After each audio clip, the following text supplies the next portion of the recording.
ಆಸ್ತಿ ಎಲ್ಲ ಕಳ್ತನ ಮಾಡ್ತಾರೆ ಗೊತ್ತಾ, ಅವ್ರಿಗಿಂತ ಈ ಭಾವನೆಗಳನ್ನ ಕಳ್ತನ ಮಾಡ್ತಾರೆ ಗೊತ್ತಾ, ಅವರು ದೊಡ್ಡ ಕ್ರಿಮಿನಲ್ಗಳು. ಇವ್ರುಗಳು ಒಬ್ರು ಜೀವನದಲ್ಲಿ ನಂಬಿಸಿ ಕತ್ಕುದು ಮೋಸ ಮಾಡಿ ಅದು ಹೆಂಗ್ ಊಟ ಮಾಡ್ತಾರೆ, ಅಂತಾರೆ ಇವತ್ತು ಇವ್ರ ಜೊತೆ ನಾಳೆ ಇನ್ನೊಬ್ಬರ ಜೊತೆ. ಆಮೇಲೆ ಆ ಬ್ರೇಕಪ್ ಗಳಿಂದ ಎಷ್ಟು ಜನ ಡಿಸ್ಟರ್ಬ್ ಆಗ್ತಾರೆ. ನನ್ನ ಕಾಲೇಜಲ್ಲಿ ನಂಗೊಬ್ಳು ಜೂನಿಯರ್ ಇಲ್ಲ ಆಯ್ತಾ, ಅವಳೇ ಅದೇ ಬೀಳ್ತಾಳೆ, ಹಿಂಗಿರ್ಬೇಕು ನನ್ನ ಹುಡುಗಿ, ಹಿಂಗಿರ್ಬೇಕು ನಾಟಕ ಮಾಡಕ್ ಸ್ಟಾರ್ಟ್ ಮಾಡಿ.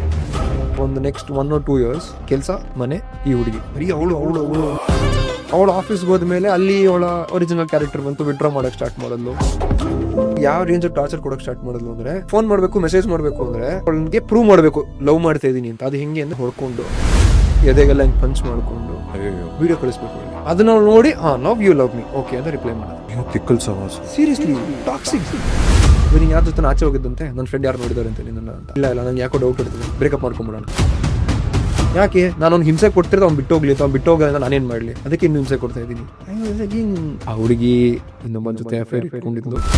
ಆದ್ಮೇಲೆ ನೀವು ನಂಬಲ್ಲ ರಾಜೇಶ್ ಅವರೇ, 4 to 5 years ಇದರಿಂದ ಹೊರಗೆ ಬರೋಕ್ಕಾಗಲಿಲ್ಲ. ಅವಳು ಆರಾಮಾಗಿ ಇನ್ನೊಂದು ಜೊತೆ ಹೋಗ್ಬಿಟ್ಲು. ಈ ದುಡ್ಡು ಆಸ್ತಿ ಎಲ್ಲ ಕಳ್ತನ ಮಾಡ್ತಾರೆ ಗೊತ್ತಾ, ಅವ್ರಿಗಿಂತ ಈ ಭಾವನೆಗಳನ್ನ ಕಳ್ತನ ಮಾಡ್ತಾರೆ ಗೊತ್ತಾ, ಅವರು ದೊಡ್ಡ ಕ್ರಿಮಿನಲ್ಗಳು.